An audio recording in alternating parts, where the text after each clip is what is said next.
given, that's how we live it. Don't be mad at the system, it's simply how we've existed. He tenido desde luego la oportunidad de compartir con Daniel Stulin en muchas ocasiones. Tuvimos coincidencias no en lo que muchos creen que es la visión conspiranoica, sino en el análisis crítico de los modelos de civilización. Daniel Stulin ha sido reconocido en distintos parlamentos, ha sido también condecorado con distintas órdenes y desde luego es uno de los conferencistas más importantes en el mundo. Su origen, pues desde luego todos lo sabemos, es ruso, pertenece en sentimiento a la antigua Unión Soviética. Y desde luego hemos lanzado recientemente un material promocional de Homo Ex Novo que tiene que ver con el análisis del futuro desde el enfoque tecnológico y este cruce humano-tecnológico de la transevolución. Él tiene un libro, Transevolution, por el cual fue también distinguido como candidato al premio Pulitzer y también ha sido candidato al premio Nobel. Pues Homo Ex Novo analiza desde México el futuro de la humanidad, utiliza muchos elementos para hacer enfoques y además participantes como Catherine Austin Fitts, Dennis Small y muchos otros que son importantes en el análisis internacional. Me da mucho gusto darte la bienvenida, Daniel, y para que nuestros compañeros que te conocen y te admiran y el público que es asiduo pues a nuestro programa Incorruptibles, yo quisiera antes de todo que nos dijeras qué está pasando en el año 2020 en el mundo. Bueno, yo creo que podemos empezar hablando de lo último, es decir, la situación en Líbano. Yo creo, bueno, en Beirut hay dos opciones, o ha sido Israel o ha sido Londres desde Chipre. De todos modos, los neocons volaron Beirut, vamos a suponerlo así, porque Daniel, 3.000 toneladas de nitrato de amonio es un puerto de Beirut desde 2000, que era 14, si no me equivoco, no explotan así.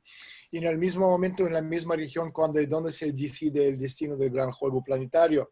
Cuando yo estaba en contrainteligencia militar, mi general siempre me dice, si se encendiera una estrella en el cielo o se cayera una hoja en alguna parte del mundo de un árbol, porque alguien en alguna parte del mundo quería que se encendiera esta estrella y cayera esta hoja. No existen tales coincidencias, hablando de lo que ha pasado en Beirut. Busque quiénes se beneficiaron de esta monstruosa explosión y te vas a encontrar quiénes son los responsables. Pero el hecho de que se trata de un ataque, para usar la terminología de Donald Trump, es absolutamente inequívoco. Las estaciones de monitoreo de la Organización del Tratado de Prohibición de Ensayos Nucleares registraron, y esto ya salió, señales, ¿no?, durante una poderosa explosión en la capital libanesa. Entonces, esto también llama mucho la atención. Repito, hagamos una reserva de inmediato de que no creemos en la explosión accidental. En el puerto de Beirut, todo lo que están contando los medios de comunicación es lo que en el mundo de inteligencia se llama leyenda de cobertura. Entonces, en tales situaciones, Daniel, siempre debe observar quién se beneficia de lo que estamos viendo a nivel de plan estratégico.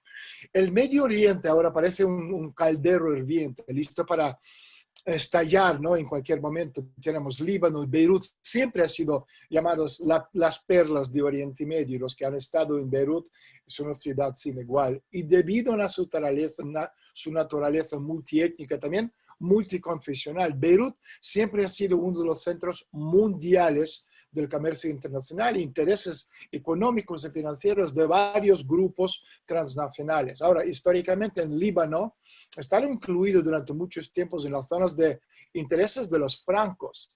Y son ellos quienes ahora están implementando el proyecto global, no hablando de los proyectos globales, ¿no?, de la gran Europa, desde Lisboa hasta Vladivostok, que es una alternativa a la Unión Europea neoconservadora. Y no en vano, uno de los actores de este proyecto, el presidente francés Macron, como bien sabes, mi libro de Donald Trump, Trastienda de Trump, explico que Macron es una copia exacta de Napoleón III.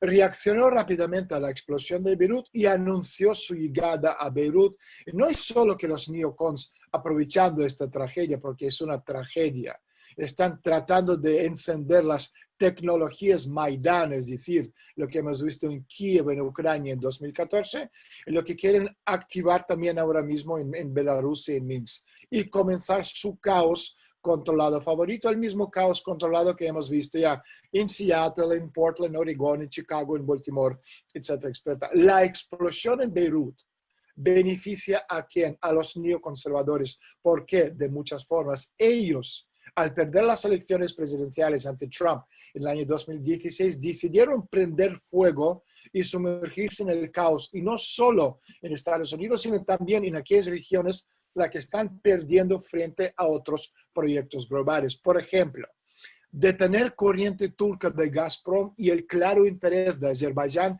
en las ventas de gas. Ahora tenemos conflicto Azerbaiyán-Armenia. Armenia respaldado por Estados Unidos y Azerbaiyán respaldado por Turquía. El nuevo director de inteligencia británica, amigo concurrente del presidente turco Erdogan, la venta de Noble Energy de Israel con gas israelí a los americanos por $5.000 millones y la probable construcción de gasoducto EastMed, es decir, Mediterráneo, ¿no? A Europa, a la que se opone el Líbano, y Rusia, por supuesto, también está ahí, es decir, opone este proyecto. Entonces, la presencia y los intereses de Rusia en forma de Rosneft y Novatek también en Líbano están en juego. Dicen que en la cuenca levantina hay gas y petróleo en la zona costera libanesa y el Líbano es el punto geográfico estratégico más importante en el mapa. Entonces, si los rusos lucharan a muerte por Siria, definitivamente no van a perder el acceso al mar y toda la infraestructura, dejando al Líbano a su destino. Entonces, para terminar, esta es una guerra de gas, no de otra manera, es muy difícil de entender ahora con provocaciones y todas las delicias diarias de desinformación que estamos viendo. No existe tales explosiones en estos lugares en un momento como esto por casualidad, repito, y con la excusa de ¿qué ha dicho? Pirotecnia. Aquí está la nueva y la vieja geopolítica en guerra a nivel supranacional. Y después de todo, el gas comenzó a subir el precio, si te diste cuenta, en todas partes, literalmente 2 semanas antes del atentado. Bueno, con esto termino un pequeño, ¿no? un pequeño resumen de lo que estamos viendo para poder también entender la lucha planetaria que afecta, obviamente, el punto, es decir, la zona cero. Ahora mismo es el Oriente Medio, pero esto es como la onda expansiva, afecta a todas las partes del mundo. Tu audio, Daniel, no está... Sí, muchas gracias, Daniel Stulin, por hacer esta reflexión de lo que pasa en el Líbano. Y rápidamente vamos a pasar con nuestro amigo Joaquín Ortega, debido a que Daniel Stulin tiene una serie de actividades y nos ha dado pues su tiempo y vamos a aprovecharlo. Adelante, Joaquín, por favor. Gracias, Daniel. Saludos a Daniel Stulin. Es un honor compartir micrófonos. Y pues bueno, el escenario global, por supuesto, no se puede pensar en estos momentos sin Estados Unidos. Estados Unidos está en medio de una carrera electoral aparentemente muy competida y el sistema neocon, como usted lo llama, el sistema neoliberal que conjunta a los partidos democrático y republicano, están lanzando a este tipo Joe Biden, que tiene problemas de demencia, claramente, y ahora acaba de salir en fórmula con Kamala Harris, que saben todos los habitantes de Los Ángeles que es un policía y es un traidor de raza. Me parece ahorita que este bloque neocon está jugando a perder. ¿Usted ve algún tipo de estrategia por el estilo o cree que simplemente no le alcanza a ninguno de sus medios como para poder retar el cambio que, como usted apunta, es inevitable por razones estratégicas? Tengo otra pregunta. Adelante, por favor. Sí, vamos a preguntar, me interesa la opinión yo ya he hablado, vamos a preguntar a los demás qué opinan de la situación en Estados Unidos. A mí me interesa entender también su punto de vista. Perfecto. Daniel, ¿alguien puede contestarlo? Bueno, Daniel, evidentemente tú sabes que hubo una reunión reciente entre el presidente de México y el presidente Donald Trump. Durante los últimos meses, Donald Trump mantenía un liderazgo sin una oposición real. Luego vino el tema de Soleimani, de este militar, y también es parte de la inestabilidad en la región del Medio Oriente. Naturalmente, la gran preocupación que hay es de sectores neoconservadores que en México, por ejemplo, estarían alineados a Hillary Clinton. El caso concreto de los expresidentes, como lo es Felipe Calderón, forma parte de este interés de que el candidato demócrata pudiese avanzar, porque sería el hálito de protección y el juego geoestratégico que México siempre ha tenido con Estados Unidos, en el sentido de esa dualidad política, desde luego supeditado México a los intereses norteamericanos, como a otros intereses también. Entonces yo creo que la gran interrogante que se plantea en este momento Joaquín Ortega es en aspectos, en términos electorales, 24.5 millones de votos mexicanos pudiesen tener importancia en este momento en Estados Unidos, y lo que estaríamos viendo es cómo Biden toma una pareja, y tú has planteado también el escenario de inestabilidad en el Medio Oriente. Entonces yo trataría de mover un poco las fichas para preguntarte en esta reflexión cuál es la posición de México en este juego geoestratégico en el año 2020 y el que sigue 21. Mira, es interesante lo que comentaste, el tema del voto latino. Date cuenta que, y esto lo explico en detalle en mi libro de Trastienda de Trump, Donald Trump no es una persona, es un proyecto de la élite alternativa. Es ni siquiera, por muy difícil que puede parecer al principio, es presidente de Estados Unidos. Es decir, Estados Unidos hoy en día está en las manos de los liberales banqueros financistas. Estamos viendo a nivel nacional el descontrol, el desorden, el caos. Todo esto lo están llevando ellos. Podemos llamarlo el internacional financiero. Y Donald Trump es la cara de otro proyecto. ¿Y quién es este proyecto? Detrás, porque fíjate, en las últimas elecciones, los pesos pesados del Partido Republicano, todos votaron a Hillary Clinton. Estamos hablando de Jeb Bush, estamos hablando de George Bush padre, el primer Bush presidente, el Bush hijo, Romney, John McCain, el senador que murió hace un par de años. Es decir, todos los pesos pesados. ¿Por qué votaron a Hillary Clinton? Porque el proyecto republicano demócrata es el mismo proyecto liberal banquero financista basado en expansión infinita en planeta Tierra con recursos naturales limitados. Pero Trump ganó. ¿Por qué ganó Trump? Porque Trump, detrás de Trump como proyecto, como la cara alternativa, está lo que podemos llamar tierra y sangre, lo que podemos llamar internacional negro, lo que podemos llamar la vieja aristocracia europea y el Vaticano. De hecho, los latinos en Estados Unidos, o sea, es decir, yo voy comentando esto muchos años, pero los latinos en Estados Unidos les han dicho en las iglesias americanas, por el orden del Vaticano, votar a Donald Trump. Es decir, el voto latino en el año 2016 ha sido para Trump por el orden del Vaticano. Nada ha cambiado. La tierra y sangre, que es colores negro y rojo, y ahí tú tienes Nazi Internacional, tú también tienes los jesuitas. Estos son los colores a nivel esotérico. Esas son las fuerzas detrás de Donald Trump. Es muy complicado que Trump pierda las elecciones, por un lado. Pero por otro lado, es cierto que que Joe Biden tiene demencia, esto es obvio a cualquiera. Pero al mismo tiempo, lo que estamos viendo en Estados Unidos es desmontaje del país por dentro por parte de los liberales financistas, Clintonoides, los Obamas, Obanitas, Soros, etcétera, Bill Gates y compañía. Y por otro lado, o sea, ¿por qué lo están haciendo? Porque es mucho más barato caos que orden. Controlas vía caos y te sale más barato. Y por otro lado, Donald Trump está rompiendo todas las reglas a nivel internacional, porque todas las estructuras del poder en todos los países del mundo, que sea en Estados Unidos, que sea en Canadá con el primer ministro Trudeau, que sea en Inglaterra con el primer ministro ahí, que sea canciller Angela Merkel en Alemania, que sea estructuras de OTAN, G7, Banco de Pagos Internacionales, Fondo Monetario, ¿cómo se llama? Reserva Federal, todos son los enemigos. Y nos venden en los medios de comunicación que Trump está loco porque esos son amigos de Estados Unidos. Son amigos de los liberales financistas, no de Trump, que es proyecto alternativo. Y por eso la lucha a nivel planetario, y lo estamos viendo en Líbano, lo estamos viendo en China, lo estamos viendo en Rusia, lo estamos viendo a nivel europeo, en América Latina, es la lucha de los dos proyectos completamente distintos. Por un lado, financistas, cuyo modelo está basado en crecimiento ilimitado y robar para sobrevivir a costa de los demás.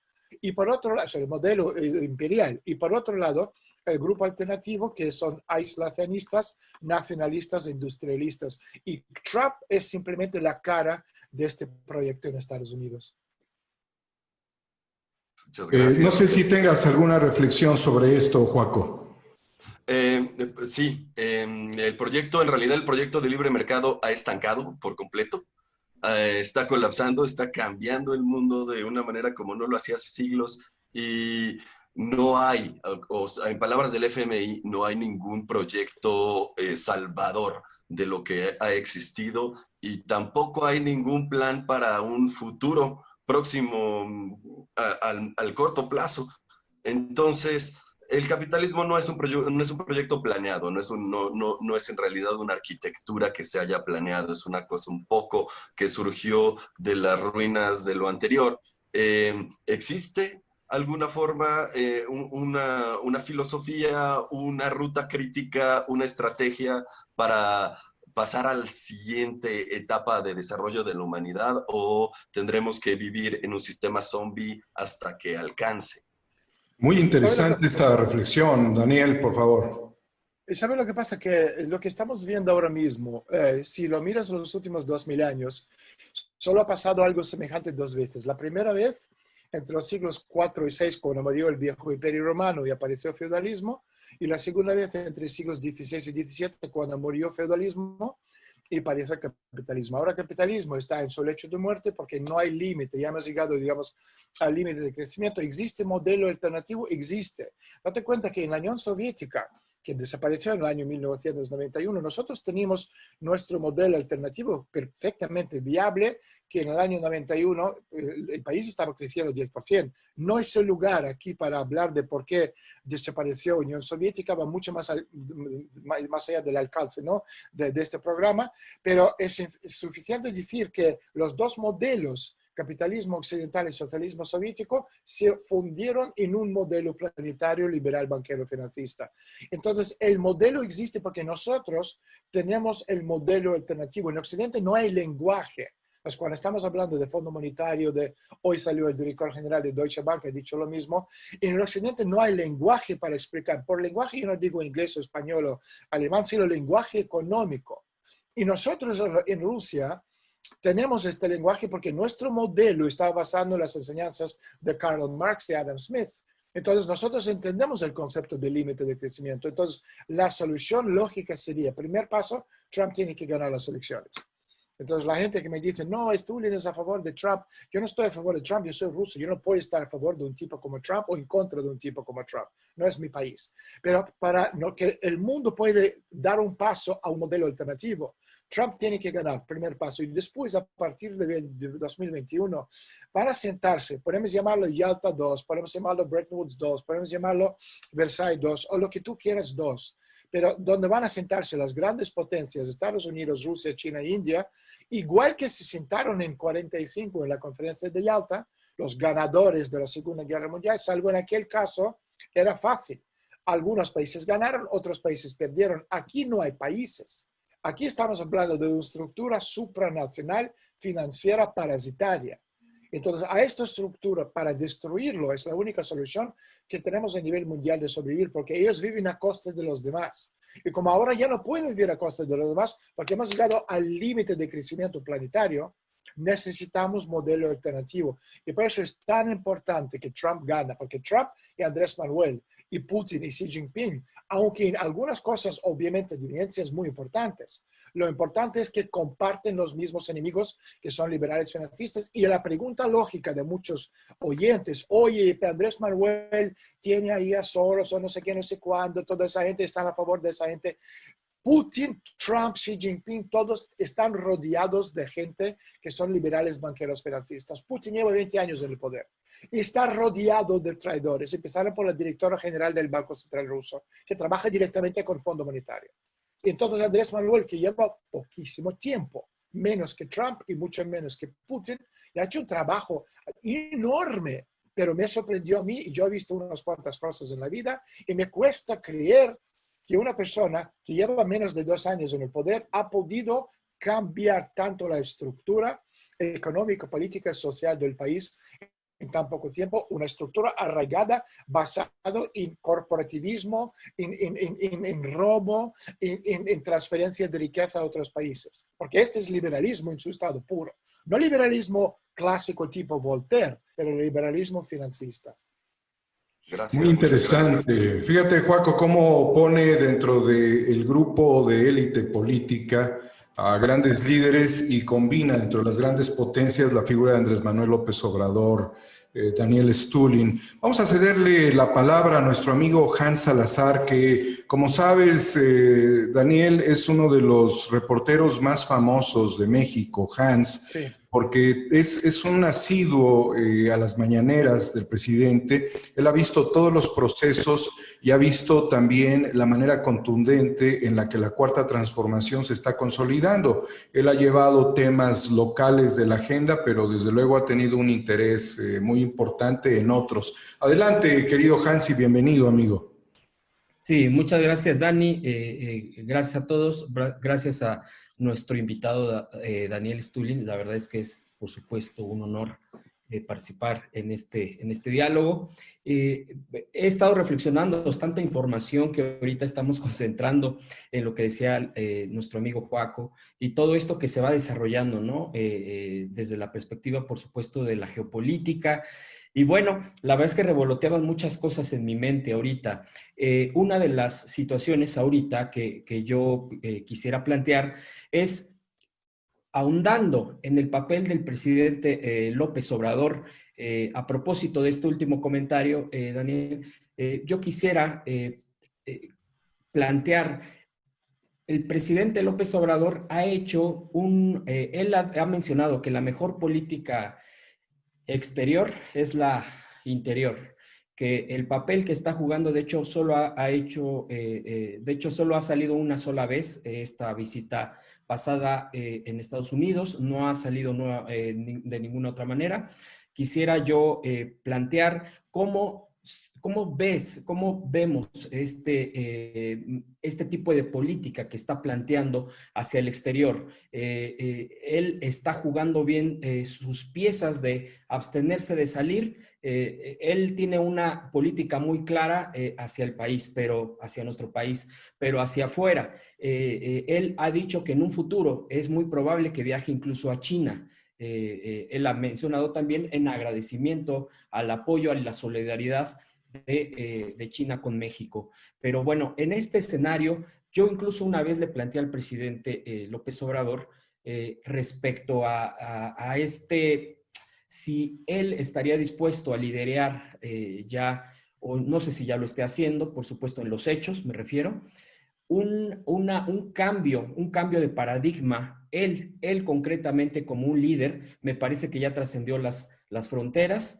pero ¿qué tanto tú proyectas al presidente López Obrador conforme la ruta que está tomando en un contexto geopolítico, no solo latinoamericano, que me gustaría saber el tema latinoamericano a nivel, pues estos movimientos, estos gobiernos que ya sabemos que incluso los han derrocado, pero también a nivel ya mundial? ¿Tú ves a un López Obrador en este liderazgo en un futuro no muy lejano como emprendedor más allá de lo que ha estado haciendo, o lo ves más moderado en ese punto?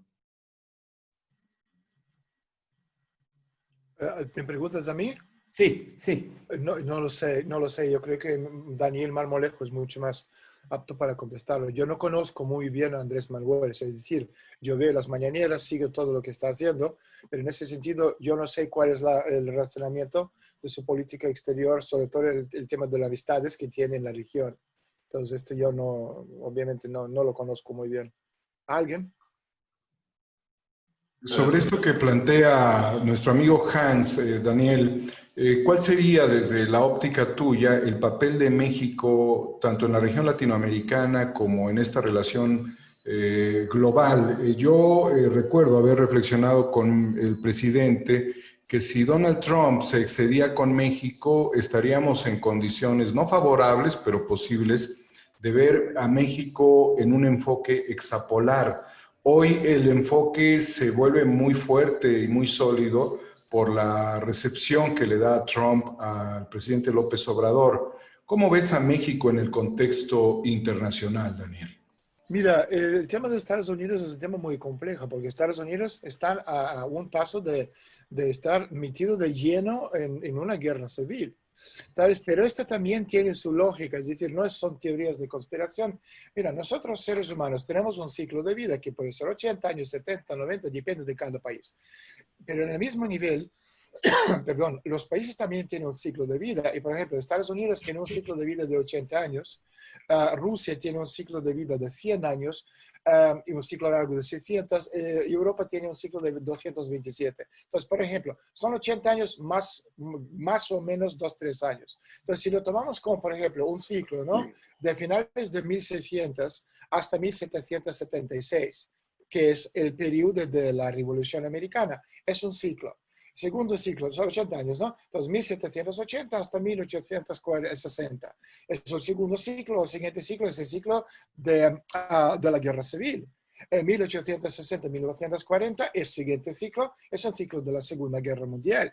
Entonces, ahora estamos llegando al fin del nuevo ciclo, 1940-2020. Entonces, este ciclo te lleva, porque son ciclos de desarrollo, como son ondas, porque el tiempo, aunque en concepto occidente gregoriano el tiempo es lineal, como progreso 1, 2, 3, 4, 5, 6, para chinos y muchas otras culturas es absolutamente cíclico. Entonces, teniendo en cuenta estos ciclos, ahora mismo vamos camino de una guerra termonuclear planetaria, que han intentado hacerlo matando a Soleimani porque necesitan la fuerza mayor de desgravar las deudas de 4, en inglés 4 quadrillion, son 4 trillones y billones, no sé cómo dices esto en español, ¿sabes? La deuda planetaria. O tú vas a una cosa que puede ser la guerra civil, es lo que estamos viendo en Estados Unidos. ¿Qué tiene que ver esto con México? Obviamente esto afecta a México. La relación con Trump en México puede ser muy buena, pero Estados Unidos necesita, porque el tema de la guerra civil, esto no es malo, es bueno. Porque una de las cosas que estamos viendo, ¿qué tiene que ver todo esto con COVID, con el resto de la historia? Tiene que ver que estamos en medio de un proceso de cambio de quinto a sexto tecnoparadigma. Hemos ido del mundo postindustrial al mundo transindustrial, donde en este nuevo mundo transindustrial tú tienes elementos, es decir, todo lo viejo ya termina, IT, la gran banca, el turismo, todo esto ya no existe más. Entonces, el nuevo mundo es el mundo de robótica, inteligencia artificial, tecnologías aditivas 3D, como el tema de educación a distancia, el mundo virtual. Y en este mundo, Estados Unidos son los primeros y más afortunados por su desarrollo tecnológico, económico, político, etc. Entonces, cuanto antes entran en esta guerra civil, antes resuelven sus diferencias internas, antes pueden salir. Y por eso en este sentido es importante que Estados Unidos lleguen a esta guerra civil. Si entran antes, pueden solucionarlo en 2 años más o menos, o quizás, y esto daría a Andrés Manuel López Obrador tiempo de establecer, edificar algo verdadero y duradero, ¿sabes? Con Estados Unidos de Trump. Y este es, digamos, el objetivo a corto plazo, porque no puedes planificar una política exterior o nacional de México sin tener en cuenta Estados Unidos, y no puedes tener en cuenta Estados Unidos sin que antes se resuelven las diferencias internas, porque ya lo estamos viendo, es absolutamente impensable que si no fuera Estados Unidos, si lo que está pasando dentro fuera cualquier otro país, lo llamaríamos Estado fallido. Amir Ibrahim, por favor, Amir, si eres tan amable. Pues Daniel, gracias por estar aquí con nosotros. Gran honor tenerte en este programa y escuchar lo que tienes que manifestar y tu conocimiento. A mí, toda la plática que hemos tenido, la charla, el análisis que se ha tenido, me ha hecho tener reflexiones respecto a el camino que estamos emprendiendo. Para mí, la parte de la pandemia es como el inicio de una época, ¿no? Definitivamente yo puedo marcar un conocimiento previo al COVID y después del COVID, pero también creo que pudo haber sido hasta manipulado, pues. O sea, pudo haber sido como una estrategia en donde de alguna manera una enfermedad, porque el miedo pues domina al ser humano, no hay, es un sentimiento que puede causar demasiado dominio, incluso llegó al punto en donde nosotros mismos nos restringimos nuestras libertades, nuestros derechos humanos, a salir, a hacer cosas que normalmente tenemos derecho por miedo a contagiarnos. Es decir, fue una estrategia, a mi punto de vista, puede ser una estrategia muy, muy, muy inteligente para crear las restricciones y los modelos o las bases para lo que viene atrás y para mostrar, por ejemplo, a mí me llama mucho la atención que durante COVID, pues se haya caído el precio del petróleo, por ejemplo, ¿no? Que de repente tuvo No, pero pérdidas esto en todo. esto también es obvio, porque en el cambio del quinto al sexto tecnoparadigma, energía tiene que ser barata. Por eso petróleo no puede subir, ni en México, ni en Canadá, en ningún sitio. Energía va a ser barata porque es un elemento necesario para cambiar de un tecnoparadigma al otro. Entonces, efectivamente, en toda esta reflexión creo que el COVID fue un papel fundamental porque de alguna manera está poniendo o nos está enseñando algunas cuestiones que creíamos que eran pues todas las cuestiones, pero en realidad ya nos dimos cuenta de que una economía basada en petróleo puede perder dinero en un momentito porque se caen todos los precios del petróleo. Entonces, en este sentido, en toda esta reflexión, porque he estado leyendo un poquito de quién eres, tus pensamientos y toda esta teoría que tienes sobre el orden mundial y estos grupos secretos que toman las decisiones para el mundo entero. Lógicamente, estas generaciones tienen que ir cambiando y se tienen que ir heredando conforme vayan falleciendo los líderes anteriores. ¿Tú ubicas a un grupo con nombres y apellidos en donde también esté implicado algún mexicano en la cuestión de este cambio o trasladar este modelo de pensamiento, de nuevas ideas no, en principalmente el mundo? estamos hablando de grupos anglosajones. Tú puedes hablar de organizaciones, si mucha gente, mi primer libro se llamaba La verdadera historia del Club Bilderberg, ¿no? Y ahí la gente pensaron que han encontrado el santo grial de conocimiento donde el ojo que ve todo es el Bilderberg que controla el mundo. No lo son. Todas esas organizaciones son elementos que promueven un ideal liberal banquero financista que hoy está en quiebra. Por eso estos grupos, cualquier cosa, foro de Davos, etcétera, da igual lo que dicen esas discusiones porque no tiene importancia. Ellos no tienen ninguna alternativa ni solución, ¿no? Como han dicho antes, para salir de esta crisis. Entonces, a nivel ya supranacional, por encima de estos grupos, estamos hablando de los grandes bancos como, por ejemplo, HSBC, de los Rothschild, o incluso bancos más importantes, que es Standard Chartered Bank, de la familia Baruch. Estamos hablando de proyectos globales que son Nueva Jerusalén, que es Londres, apoyado por la Cabo, la familia real británica. Estamos hablando del proyecto Gran Europa, que es proyecto Vaticano Internacional Negro, la vieja aristocracia europea. De ahí sale el Internacional Negro, que es la revancha del cuarto, es decir, del Imperio Romano de naciones germánicas. Eso es un nuevo proyecto. Por eso tú estás viendo el levantamiento en Europa de proyectos de Imperio Austrohúngaro, de Italia del Norte, de la Lega, de Bavaria, de las partes de Europa donde aparecen, ¿no?, estas fuerzas vinculadas con el viejo orden europeo no liberal financista. Entonces, esto es lo que tú estás viendo a nivel mundial. Porque después de lo que viene ahora, es decir, países o estados, nación, siguiente paso, la rotura, viene la regionalización de la economía, puede fácilmente venir después el tema de ciudades-estado, como hemos tenido en la Edad Media, pero decido que repito que estos planes, ya con eso tengo que irme, chicos, porque tengo que ser papá y llevar a mis hijos en clase de danza de salón. Así que bueno, estos proyectos globales donde deciden, es decir, a nivel conceptual, el orden planetario, es donde está esta lucha por decidir qué proyecto global, con qué concepto del mundo va a salir ganador. Daniel, nada más para rematar un poquito mi comentario, a mí me gustaría que me dieras una pequeña reflexión respecto al papel de México en este cambio con Latinoamérica y con las grandes potencias que son China, Europa, China, Estados Unidos, bueno, hasta Rusia y si India. Estamos hablando, ¿En qué lugar estamos en México, según tu opinión? Estamos hablando después, lo que viene después de Estado-Nación, que podemos decir, siguiente paso en el desarrollo y regionalización de la economía. Para que una región pueda funcionar, y esto lo estamos viendo, de hecho, tanto BRICS como Brexit ha sido un intento de regionalizar las economías. En ese sentido, México entraría en la región con Estados Unidos y Canadá. O sea, para que una región podría funcionar, tú necesitas un mínimo número de población. Este está entre 300 y 500 millones. Entonces, una región sería Estados Unidos, Canadá y México. Esto sería la zona de dólar. Otra región sería América Latina, el resto del continente con Sudamérica. Sería la región de peso, lo que sea. Y después Europa, es decir, el eje París-Berlín. Otra región China, otra región India por separado. Rusia dividido por la mitad, por los Urales, con la parte occidental, con los Balcanes, con Siria, con Irán, con Turquía oriental, con sus territorios. Y después se queda el Imperio Británico con el mundo árabe.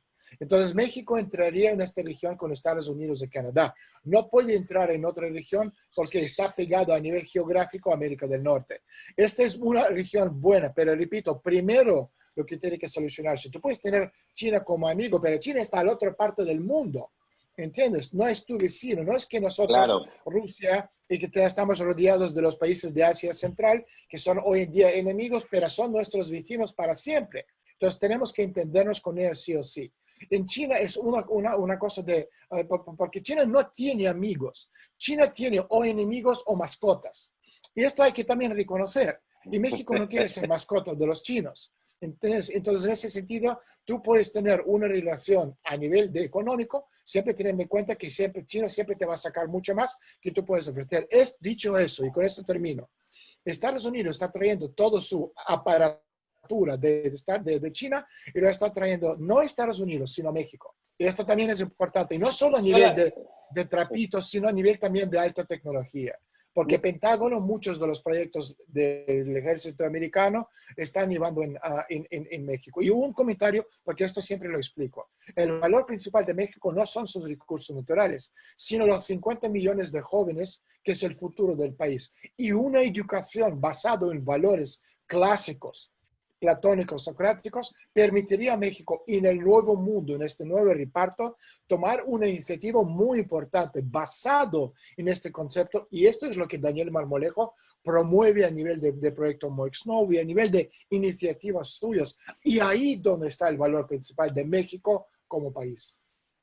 En este sentido, nada más un sí o no, rapidísimo, perdóname. Sí. En este sentido, nada más un sí o no, ya sé que tienes poco tiempo, pero nada más sí o no. Tú, a lo mejor es muy loco lo que voy a preguntar, pero he escuchado versiones sobre otras inteligencias que no son humanas. Podríamos decir, tú, en tu experiencia, en lo que llevas observando en la inteligencia, espionaje, contraespionaje y todo este análisis que tienes, ¿has visto alguna característica de una inteligencia no humana? Si tú me estás hablando de los extraterrestres, yo no sé nada del tema. Yo no sé nada. Okay. ¿Sabes? No porque escondo o cubro, simplemente porque, o sea, es decir, es lógico pensar que habrá más que solo nosotros en el universo, pero dónde están, qué son y qué aparecen, no tengo ni idea. Okay. Muy bien. Gracias. Bueno, Daniel, te agradecemos mucho tu presencia en nuestro programa y nos veremos pronto, amigo. Hasta pronto. Caballeros, adiós. Hasta luego. Daniel, gracias por eso. Ya salió el peine detrás de Daniel Stulin. Tiene unos taquis. Esa es comida de extraterrestres, mi querido Amir. Fíjate, bueno, pues es que en el análisis que él anda haciendo, o que en todo lo que él ve, observa, y sobre estos grupos, digamos, ultrasecretos, pues bueno, hay muchas teorías por ahí que hablan acerca de otras presencias en la Tierra que no meramente podrían ser humanas. Digo, no estoy diciendo que existan o no existan, o estén o no estén, pero en el estudio que Daniel ha hecho en todo este análisis de toda la situación internacional, a mí me interesaba saber si él había visto o había podido observar alguna de estas teorías que fuera razonable, pues, o comprobable. Pues mira, evidencias pudiera haber. Yo creo que dentro de los archivos secretos de los países existen.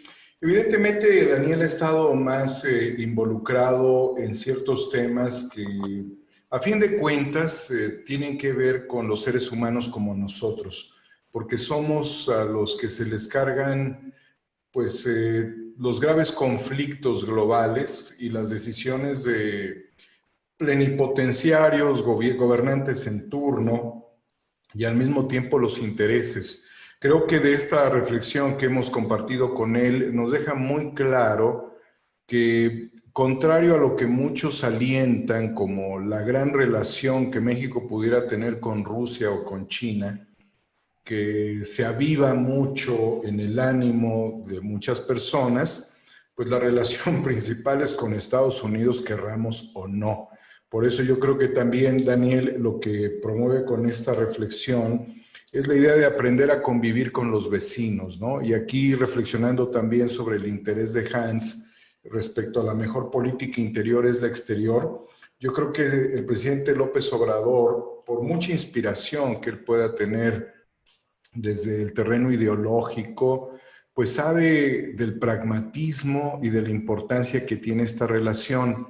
Pero también yo lo que puedo ver es de que es una relación muy distinta a como se ha venido dando históricamente. Quedan por allí, dentro del conocimiento de algunos, ciertos tratados que pudieron haber perjudicado la inventiva, el desarrollo industrial y la manufactura para México, además del control energético, que hoy pues descubrimos la trama con esto de Emilio Lozoya de corrupción del Congreso, de esa, si no recuerdo, 62 legislatura, donde personajes como Francisco Arroyo Vieira, como Ricardo Anaya, presidieron la Cámara de Diputados, justamente hoy que estamos analizando el que Noroña pudiera presidir la Cámara de Diputados.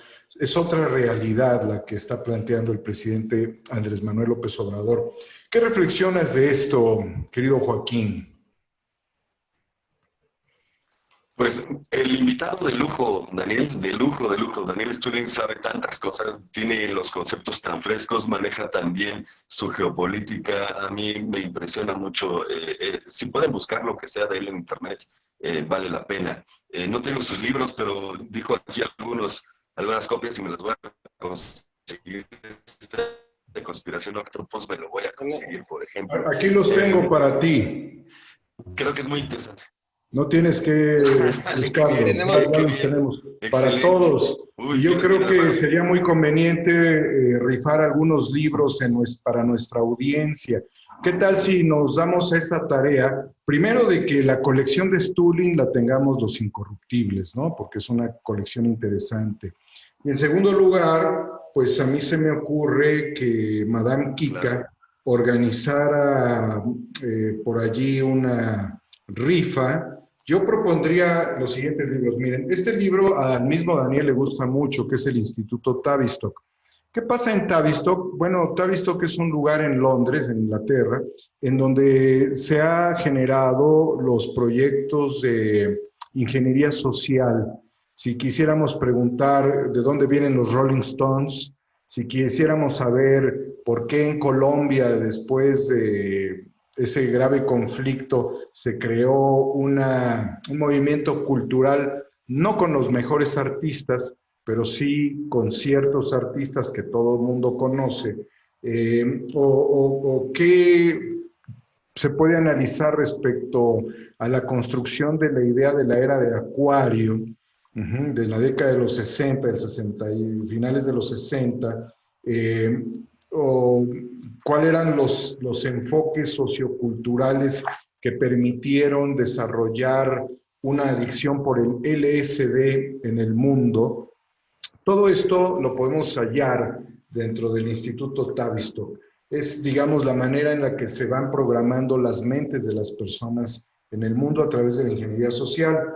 Desde luego que lo que él ha analizado respecto al Club Bilderberg, pues es un clásico, pero el propio Daniel nos dijo aquí que no sería realmente el modelo de integración de los ricos más importante quizás en este momento. Ya son muchas décadas de Bilderberg, de los Rockefeller, de los grandes personajes. Se siguen celebrando reuniones de Bilderberg. Tenemos, por ejemplo, que Ana Botín, que se ha reunido con el presidente López Obrador, ha sido la encargada de celebrar las últimas reuniones de Bilderberg. Pero yo a Bilderberg lo veo como un escenario de coordinar ciertas estrategias que terminan con el cabildeo legislativo, queridos amigos. Muchos de los personajes que entran allí a la Cámara de Diputados, que pasan para hablar con los diputados, han tenido parte de la agenda de Bilderberg, y no nada más con los diputados federales, también en muchos congresos locales y desde luego en otros a nivel mundial, en Argentina, otros países. Bueno, Conspiración Octopus lo habíamos comentado, y él también valora mucho este libro que está en español, que es La trastienda de Trump. Pues de entrada pudiéramos rifar 2 libros para nuestro auditorio, uno que sea Tavistock y el otro La trastienda de Trump, porque tienen cierta diversidad entre ellos, son datos, temas importantes que no necesariamente están en la misma canasta, pero uno nos lleva a la construcción de los modelos y el otro, el que representa el otro modelo que lo plantea Daniel como el internacional negro o el rojo internacional, refiriéndose a la sangre y a la tierra como elementos planetarios. Pues aquí los tenemos, Madame Kika, desde luego estos están dedicados, pero pudiéramos buscar, adquirir algunos para nuestra audiencia, si ustedes están de acuerdo, y yo le pediría a Daniel que nos dedique unos libros para cada uno de nuestros compañeros, ¿no? Son muchos. Claro. Pero bueno, ya con esto cumplir con el interés cultural de mis amigos. Y bueno, ¿tú qué pudiste valorar, querido Hans, con la presencia de Stulin? La breve presencia de Stulin, por cierto. Eso que fue muy breve. Sí. Nos dejó con las ganas. Sí. Me refiero porque sí hay tanto de dónde hablar y de dónde preguntar, comentar, reflexionar. La verdad es que ya tenía ganas de volverle a preguntar algo, pero bueno, entiendo obviamente los tiempos. Sí. Y pues así esto, del tiempo corto con él. Voy a echarme un clavado en más videos y más información al respecto, porque sí, yo sé de él, pero no tan a profundidad. Y bueno, pues la verdad es que con toda esta información que da y que pudiéramos hablar, la verdad es que es, pues se vuelve, pues tanto que reflexionar, ¿no? O sea, la verdad es que en el poco tiempo que estuvo diciendo y que, bueno, que se estuvo dialogando, porque también los escuchaba a ustedes, compañeros, la verdad es que me quedé así con muchas cosas en la mente, me quedé volando con miles de cosas, preguntando y cuestionándome. Creo que salieron más preguntas para mí que otra cosa. Me quedé con miles de cosas en la cabeza, así es de que, pues desde la relación de México-Estados Unidos, ¿no? Que tú ya lo has ido mencionando, mi querido Dani, con el tema de Hillary y todo esto. Entonces, pues hay tanto que profundizar, que reflexionar para poder, pues, estar cada vez más ubicados, ¿no? Porque esta información es muy dinámica y muy compleja también. Es decir, no son cosas así tan sencillas a veces de estar digiriendo y decir, pues es A más B es igual a C, ¿no? Pues no, esto es mucho más complejo. Es un tema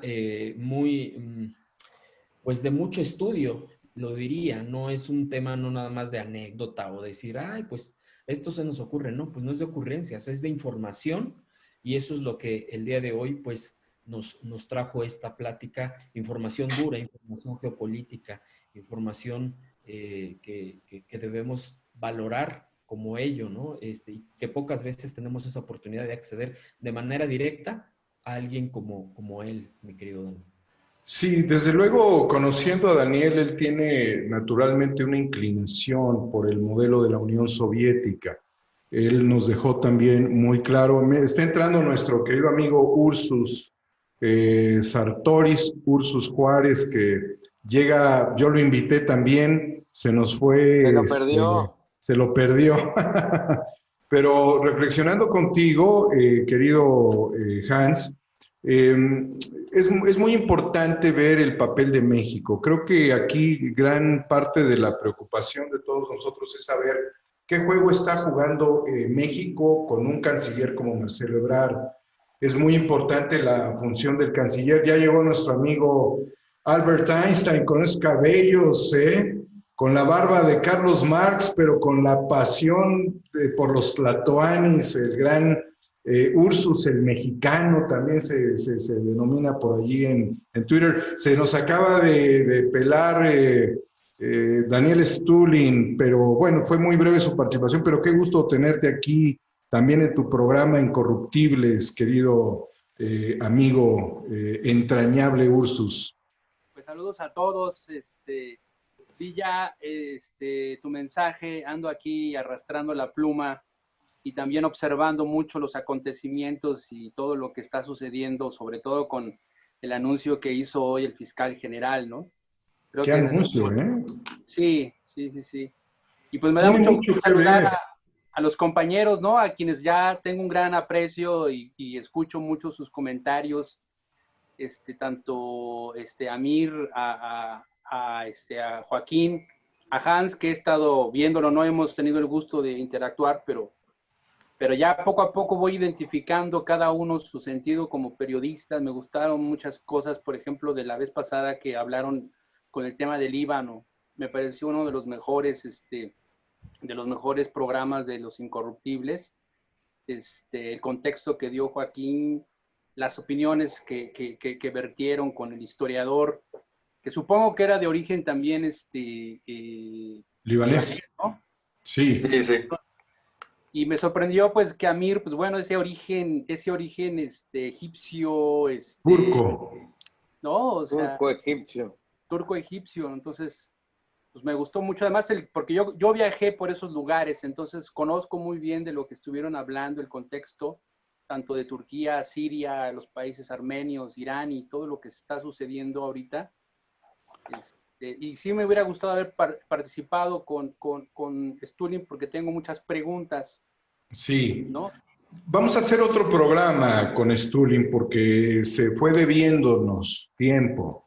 La verdad, y por la amistad que tengo con Daniel, evidentemente estoy plenamente seguro que incluso nos daría tiempo para hacer reflexiones sobre aspectos muy puntuales.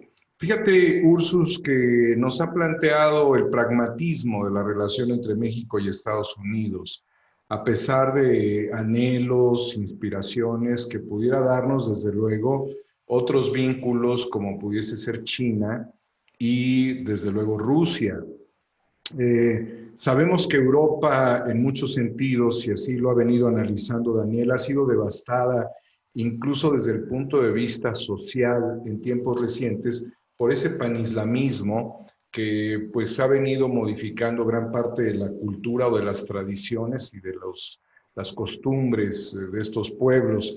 En el caso muy concreto, bueno, pues reflexionar que nuestro amigo Hans, que por cierto tiene que hacer enlace en unos minutos, preguntaba sobre el papel del presidente López Obrador en este asunto fundamental que es la política exterior. En general, pues fue abundante. Yo quisiera, querido Hans, despedirte porque tienes muchos compromisos. También estás ya llegando prácticamente a las 12 de la noche a Palacio Nacional, querido hermano. Estás en una misión apostolar prácticamente y reconocemos mucho que gracias al cariño que le tienes a Los Incorruptibles, también participes con nosotros. Sí, muchas gracias, Dani. Yo les agradezco mucho este encuentro, otro programa de Incorruptibles. Saben que mi compromiso está aquí, con todo el equipo, con todos los compañeros, contigo, Dani. Gracias. Oye, Hank, ¿y de qué estás llegando a la mañanera? ¿Mande? ¿A qué horas estás llegando a la mañanera, mano? Pues la última ya vez no es llegué... mañanera, ya es nochedera, ¿no? O algo así. Sí, la última vez llegué al 5 o 10 para las 12 de la noche. Wow. Ajá. Hans realmente destruyó la presencia de Lord Molecula, que era el más temprano a las 4 de la mañana. Hans replanteó el paradigma. Querido Hans, te chutaste a Lord Molecula, maestro. Y a muchos, ¿no? Oye, bro, ahora, pues sí, porque no quedó de otra, pero ahora que veo llegar a Lord Molecula, digo, no, man, ¿por qué llega tan tarde este cabrón? Cuando llegan las 2:30, 3, digo, no manches, ¿qué onda, Ya es Lord? tarde, ya es No tarde. manches, se te pegaron las cobijas. Oye, una reflexión antes de que te vayas, querido Hans. Las personas realmente ven la presencia de los reporteros, de los periodistas, analistas que hacen este diálogo con el presidente, pero el esfuerzo que estás haciendo es un esfuerzo extraordinario, yo diría hasta inhumano. Y te voy a decir por qué. Porque luego de estar muchas horas en la intemperie, con los riesgos en tiempos de COVID, y que yo quisiera que reflexionara comunicación social, de armar una mejor estrategia. Y te voy a decir por qué. Porque cuando se ingresa a Palacio Nacional y se ocupa un lugar dentro de este salón, el recinto empieza a transformar la condición humana del periodista. Las luces te pegan fuerte en la cara. Y para quienes traemos lentes, a veces las reflectancias van incomodando. Las agruras van a salir, mano, porque después de tantas horas, el organismo ya está reclamando una condición específica. Por otro lado, querido Hans, el nivel de concentración en las mañaneras es uno de los niveles, yo sé que no es en todos los casos, pero yo sé que para gente tan preocupada como tú, el nivel de conciencia y de activación implica todavía un esfuerzo mayor para estar literalmente encendido. Y también es natural que cuando comienza a hablar el presidente o hay temas y las exposiciones son largas, pueda haber hasta un ligero sopor después de un buen rato.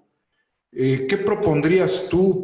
Ya para qué te pregunto cómo le haces, o sea, es bárbaro lo que estás haciendo. Yo creo que el pueblo de México está muy agradecido con una persona como tú, Hans, por lo que estás demostrando. Pero ¿qué propondrías para que esto no tuviese que ser así? Yo creo que no tiene que ser así.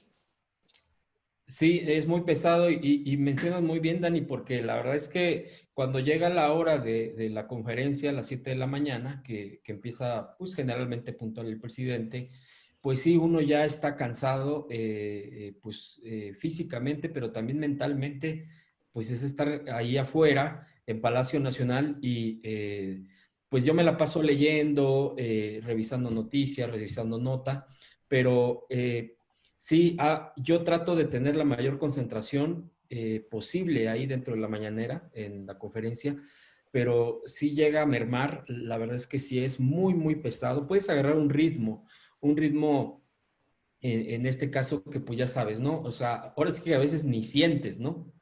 O sea, estás tan metido No sientes. que ya dices, pues es normal, es parte de, pero definitivamente sí, el organismo pues sí lo va a cobrar tarde que Y temprano. quiero Esto es, agregar que he visto muy presente el portal de Hansen ya en la red social y creo que vas muy bien con ese proyecto, ¿no, Hans? Hansdigital.mx.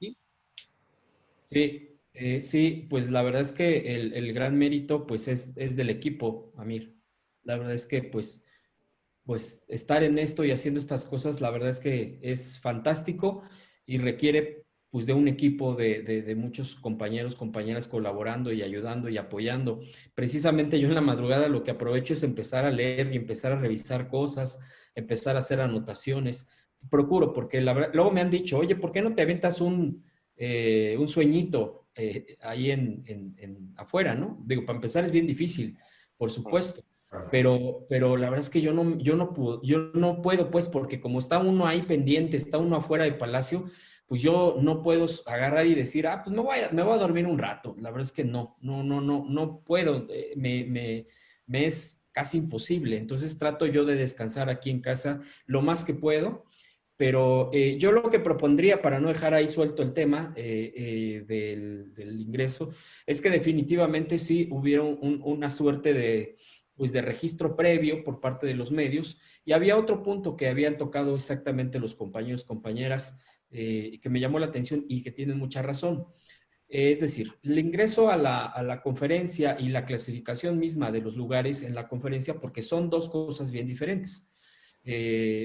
Una es la fila y otra es dónde te sientas.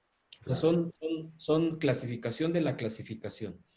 Hay 5 categorías. Es digitales, que somos nosotros, medios escritos, televisión, radio y multimedia. De esos 5, pues, ¿quiénes son los que ocupan la mayoría de estas categorías? Pues los medios tradicionales. Es decir, pues, un periódico, una radio, hablamos no de internet, es decir, no un tema de radio por internet, no. Estamos hablando de radio tradicional. Claro. Y televisión igualmente, tradicional. Entonces, esos lugares ya están previamente definidos en cuestión de la cantidad, ¿no? Pero hay un punto ahí, por ejemplo, observación. En el tema de multimedia, porque hay una clasificación de multimedia, ¿quién entra en multimedia? Bueno, pues la empresa que tenga radio, televisión y prensa escrita. Es decir, que ellos pueden clasificarse en radio si tienen también un periódico, o bien pueden clasificarse en periódico, a pesar de que también tienen radio, o pueden clasificarse en multimedia, porque tienen los dos. Tienen esa oportunidad, nosotros no. Nosotros prácticamente es en esa y punto. Entonces yo creo que desde ahí ya hay inequidad. Por eso es la diferencia tan tremenda de lo que la gente nos pregunta, oye, pero ¿por qué esto? Pues porque la clasificación ha sido así. Y luego para acabarla, si tú entras, tienes que encontrar el lugar donde diga digital o el lugar donde diga la clasificación de tu medio.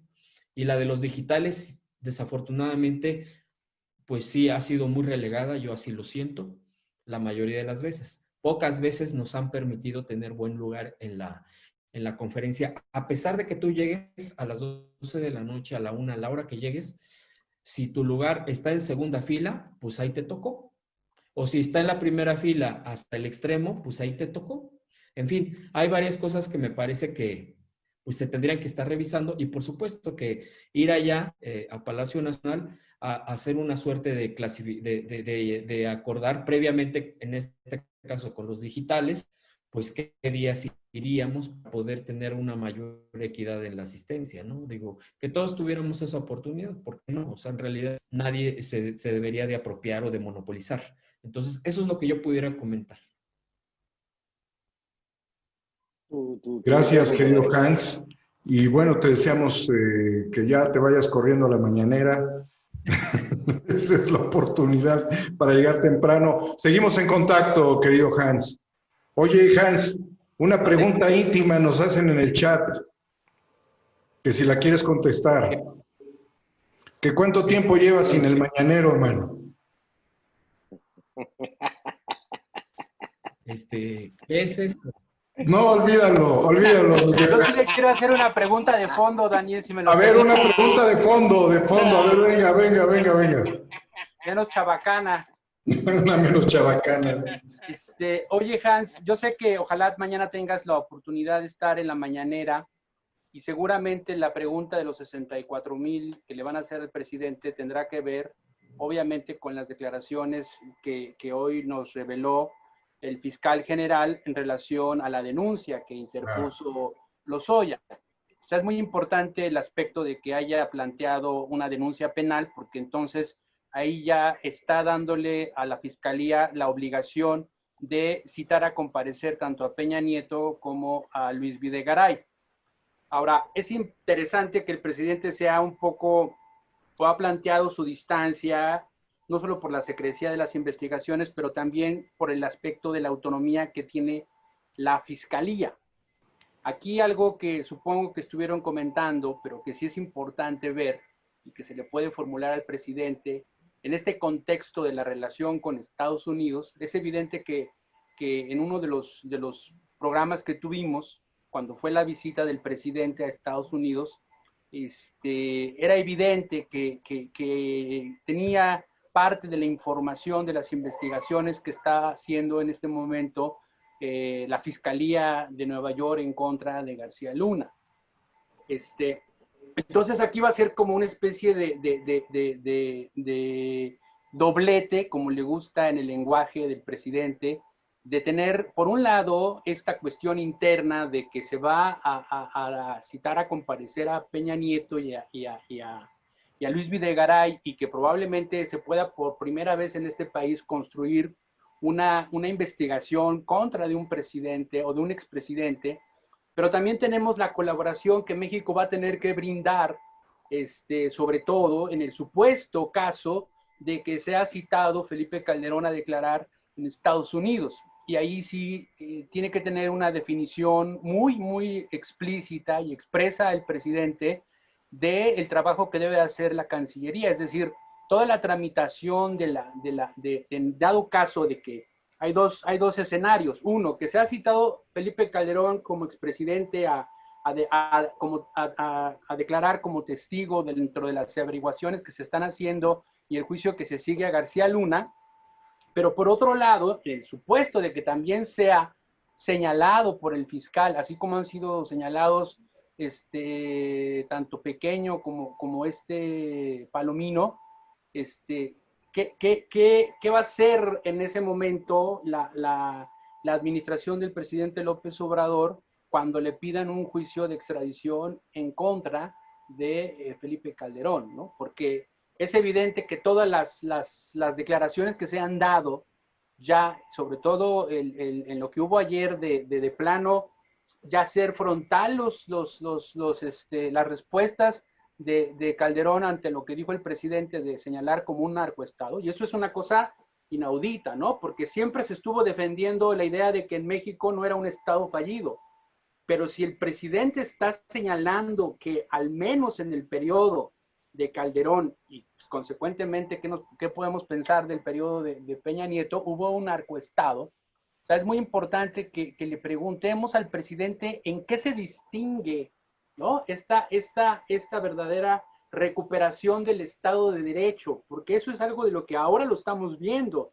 O sea, si por un lado tenemos una fiscalía que está actuando y por otro lado tenemos un gobierno que está de alguna manera luchando contra la corrupción y a lo mejor primero fueron primeras acciones muy puntuales, la lucha contra el huachicoleo, la lucha contra algunos funcionarios, y ha ido creciendo toda esta lucha contra la corrupción, y ahora se están integrando. Vamos a tener que poco a poco la estrategia que ha sido muy,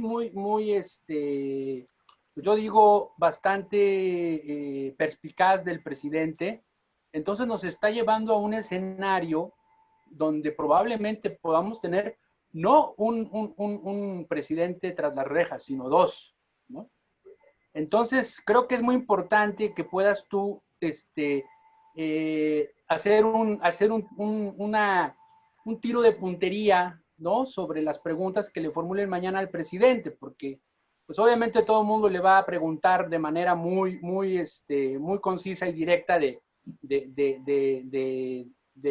si va a meter a la cárcel él, pero no le corresponde a él, ¿no? O sea, hay que ser muy claros y muy precisos en las facultades que tiene, por un lado, la Fiscalía General de la República, su independencia del Poder Ejecutivo, pero lo otro, lo que está pasando en Estados Unidos en un contexto de elecciones allá, de que nos estamos acercando también a elecciones políticas o a las definiciones políticas en México. Entonces, sí es muy importante lo que le preguntes mañana al presidente, porque puede detonar una serie de posturas y sobre todo un horizonte que va a influir en lo geopolítico, como seguramente Daniel Stulin está vislumbrando. Antes de que te conteste Hans, la periodista Penilei Ramírez señala: señor corrupto, denuncia delito que ya prescribió y el público aplaude. Señor corrupto, cooperador, delito impune, público feliz. ¿Cómo se llamó la obra? Esto también tendría que ver con qué de los planteamientos que señaló hoy el fiscal, cuáles son los que no han prescrito y sobre qué se pudiese enjuiciar, ¿verdad, Joaco? Pero de antemano, escuchándote, Hans, lo que te plantea más bien Ursus. Bueno, que es muy preciso lo que comenta, pero pues yo mañana no voy a preguntar porque hay una lista de 4 compañeras y un compañero. El día de hoy, al final, el presidente señaló quiénes iban a hablar mañana y cuando hay una lista, se ciña a eso y pues es quienes preguntan el día de mañana. Entonces, definitivamente mañana yo no voy a preguntar, no tengo Pues la pasado. Mande. Pues pasado. Sí, pero sí ser Es claro. un buen tema. Mañana, dependiendo de lo que vayan a preguntar otros compañeros, compañeras, pues sí pueden ir saliendo estos temas, ¿no? Yo incluso en algún momento, escuchando este planteamiento, incluso yo ayer en una de mis preguntas en la mañana respecto a lo que es traición, lo leí rápido y furioso, que por cierto ya se supone, ya se dijo que Estados Unidos ya respondió al respecto y se ha mantenido esa información ahí pendiente también, que ver con el presidente Calderón. Entonces, precisar este tipo de cosas para poder preguntar, pues cuando lo podamos hacer, como bien dice Amir. Pero bueno, pues sí, ahí soy claro porque, pues sí, cuando hay lista y te cae a ti a favor, pues dices, qué padre que hay lista porque voy a poder preguntar, pero esta vez pues no nos De todos modos, agenda el tema, porque creo que ese tema lo trataste justamente con Rápido y Furioso, la traición a la patria. Yo lo traté con el año pasado, le dije hasta cuándo el juicio a los expresidentes. El presidente respondió, también Toño Ruiz preguntó sobre el juicio a los expresidentes. Tú señalaste por Rápido y Furioso traición a la patria y en mi caso por el general Tomás Ángeles de Aguajare, de que estaba en conocimiento Calderón sobre García Luna. Y esto es curioso, ya que te vas, Hans. Felipe Calderón, el expresidente sinvergüenza que ha tenido este país y que ahora se viste de luces como torero tratando de torear a la 4T y sintiéndose muy, pues no sé, machuchón, diría el presidente, muy chicho, dirían los de tiempo atrás, muy desafiante, pues sí, retando a la 4T y retando al presidente. Realmente la trayectoria del general Tomás Ángeles de Aguajare era infinitamente superior a la trayectoria de Genaro García Luna, como para considerar que lo que le decía el general eran chismes.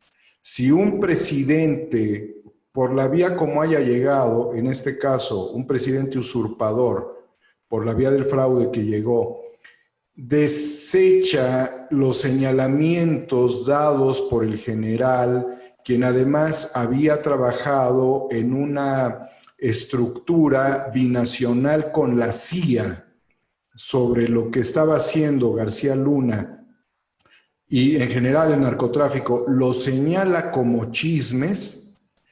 Estamos hablando de un absoluto sinvergüenza, Felipe Calderón. Un cínico, un sinvergüenza y ahora hasta un despiadado. Querido Hans, que te vaya muy bien, hermano. Gracias. Gracias por tu presencia, Hans. A ustedes. Gracias. Hans. Pues queridos amigos incorruptibles, nuestro amigo y que también incorruptible Ursus ha puesto el dedo en la llaga sobre las denuncias hechas, hoy los señalamientos hechos por el fiscal Gertz Manero, que no sé si ustedes estén de acuerdo, ahora la Fiscalía ha estado muy activa, Joaquín. Se mencionó por parte de Emilio Lozoya más de 100 millones de pesos que fueron transferidos por corrupción de Odebrecht a la campaña del 2012, teniendo como operadores a Peña Nieto y a Videgaray, y esto para asesores extranjeros. Luego, querido Amir, se señala por parte del fiscal Gertz Manero que Emilio Lozoya participó en la orquestación de la compra de votos de diputados para facilitar las reformas estructurales, sería la petrolera concretamente.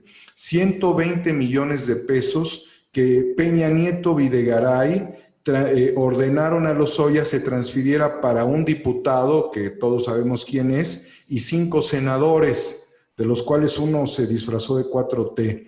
Querido Ursus, Emilio Lozoya señaló hoy precisamente que la planta etileno 21 significó beneficios económicos con una empresa asociada a Odebrecht, abaratando los precios de insumos, lo cual generó un daño al gobierno federal.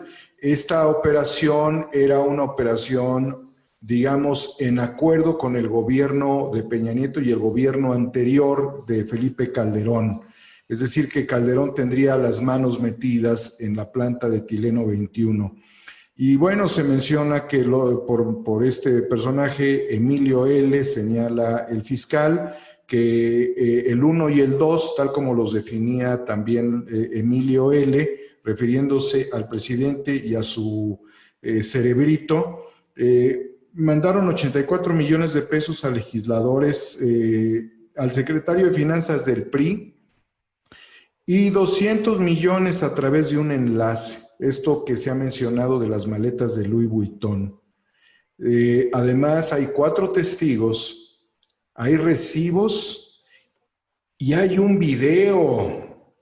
O sea que estos videos del videoescándalo en el tiempo del presidente Andrés Manuel López Obrador con el que era pues un importante miembro de su gabinete, son infinitamente menores que esto que estamos viendo. ¿Qué reflexión tienes a esto, querido Amir? El tema de Lozoya definitivamente va a ser un tema que va a destapar, bueno, ya está destapando muchísimas cosas. Mira, yo la verdad que, mira, lo que yo veo es que todo esto ya lo sabíamos.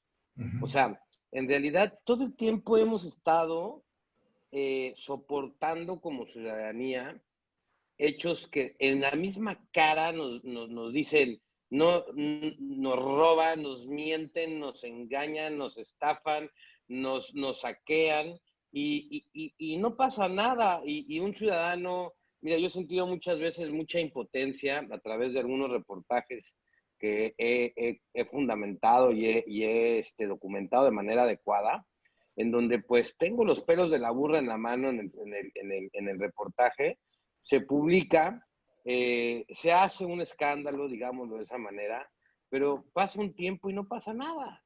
Entonces, venimos como en una decepción tras decepción tras decepción tras decepción en cuanto a la impartición de justicia y a la procuración de justicia en este país. Ya cada vez que tenemos algo relevante, digámoslo de esta manera, ejemplo, aquí en Quintana Roo, el alcalde de Solidaridad pasado, pues estaba en la cárcel y le acaban de dar arresto domiciliario, por ejemplo, ¿no? Y de repente dice uno, o sea, con todo el respeto, se chingó unos 2,000 millones de pesos. O sea, y después se fue 3 años a la cárcel y bueno, o sea, es como decir, bueno, pues irías a la cárcel tú por 2,000 millones de pesos, te los robas, te vas 3 añitos, digamos, ahí hasta pagas una buena estadía en la cárcel para que después te liberen y puedas disfrutar de los millones y millones que te robaste. Entonces, estas cosas indignan. El tema de Lozoya, el tema de García Luna, ¿sí? Son temas que deben de poner una pauta de ahí para adelante sobre la impartición de justicia o la nueva impartición de justicia en México. Si Lozoya, si todos los temas que estamos sacando a la luz y se está sabiendo no generan justicia, no generan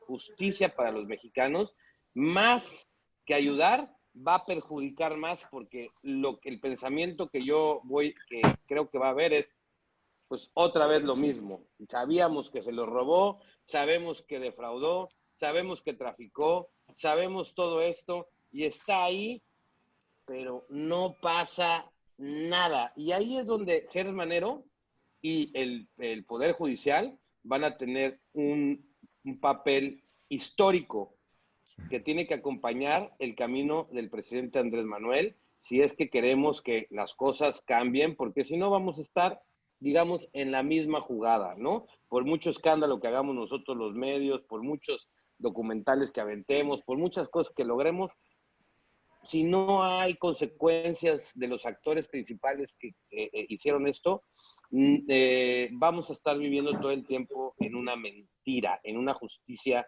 mentirosa. Gracias, Amir. Joaquín, planteando esta reflexión, Amir, nos queda la preocupación si habrá o no justicia. Desde luego que el interés que hemos demostrado para que ocurran los juicios a los expresidentes no serían de ahora, ¿verdad? Yo creo que desde los tiempos de Salinas, cuando nos vio a todos la cara de tontos.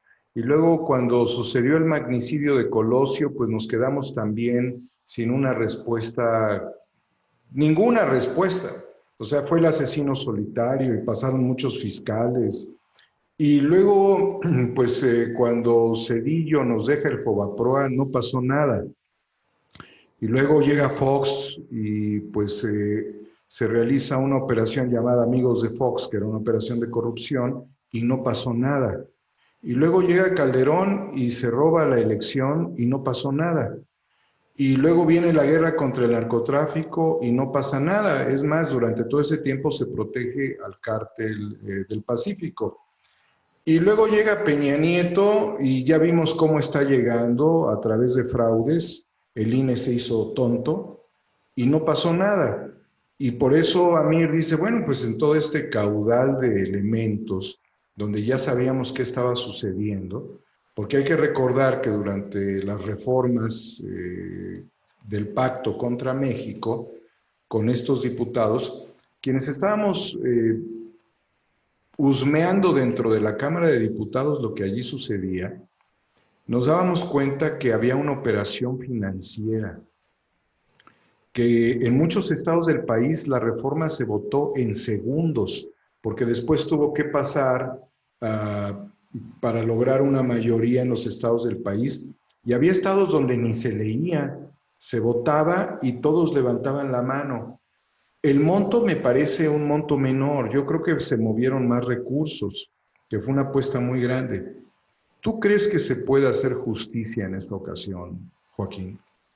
Pues bueno, Daniel, lo dices muy bien porque hay una desconfianza gigantesca, no ha habido justicia nunca, nunca, nunca. Todo tu recuento del horror, de la impunidad, del agravio, del abuso, pues no se puede negar. ¿Cuándo ha sucedido algo? ¿Cuándo ha habido alguna consecuencia? Pues que nosotros sepamos nunca, y como decía Miguel de la Madrid, se lo dijo a Carmen Aristegui, probablemente la injusticia fue durante toda la era neoliberal por lo menos un requisito sine qua non para la gobernabilidad. Hubo grandes recompensas por entregar el Estado a manos privadas o por entregárselas a sí mismos. Lo dices con lo de la Cámara de Diputados, 3 millones de pesos, un mínimo, y además no había ninguna consecuencia. Por supuesto que lo hicieron cínicamente, lo hicieron a los ojos de todos porque sabían o por lo menos confiaban en que el sistema les iba a durar lo suficiente como para que no solo no sufrieran consecuencias, sino que fueran recordados como los grandes héroes y constructores del sistema de los libres. Pero el sistema se agotó. Esa es la gran desventaja para ellos, pero sí marca una diferencia gigantesca con el futuro que viene. ¿Habrá justicia? Sí va a haber justicia. Te voy a decir por qué. A ver, interesante. No va a ser, la justicia no va a ser pareja.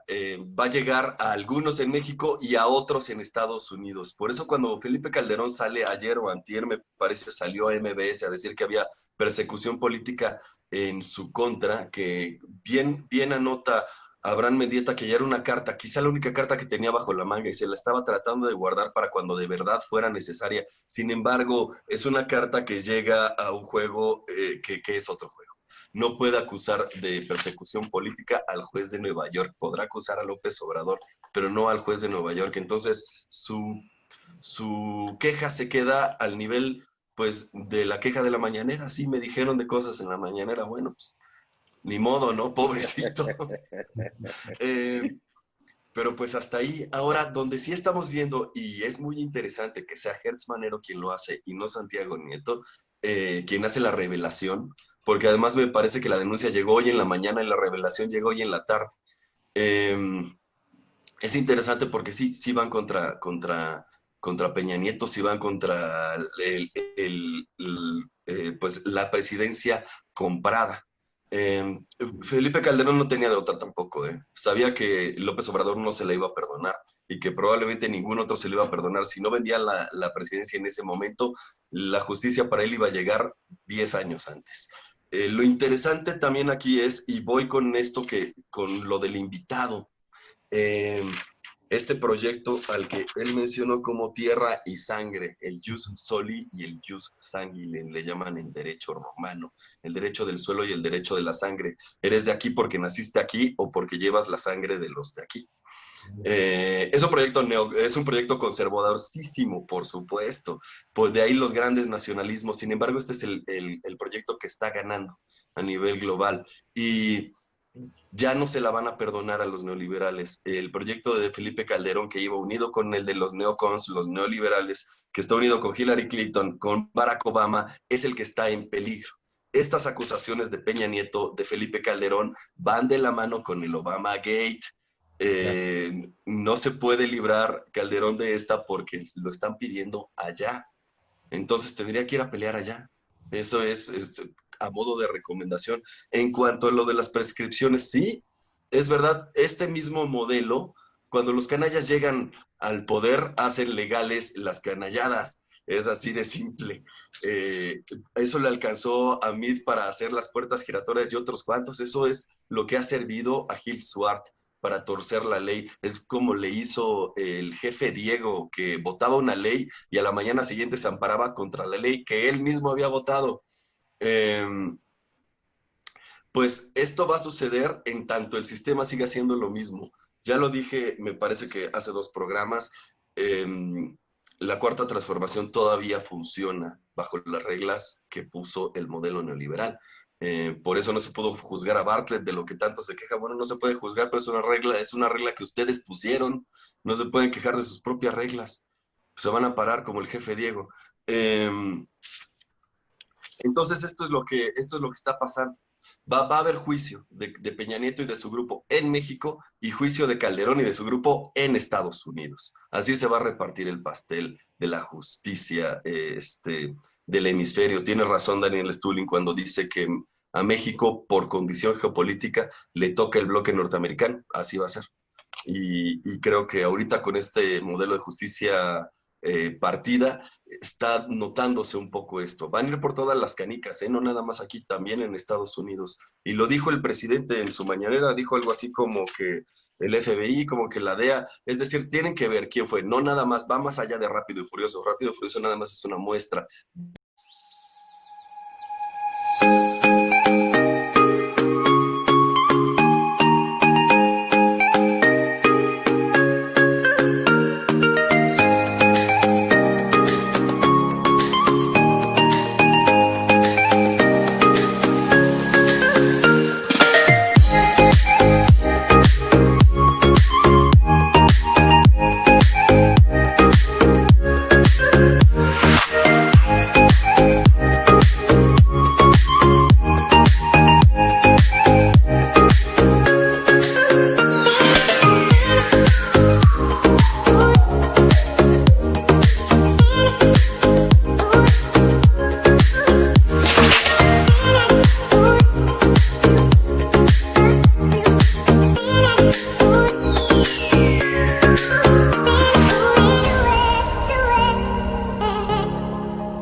That's how we live it. Don't be mad at the system, it's simply how we've existed.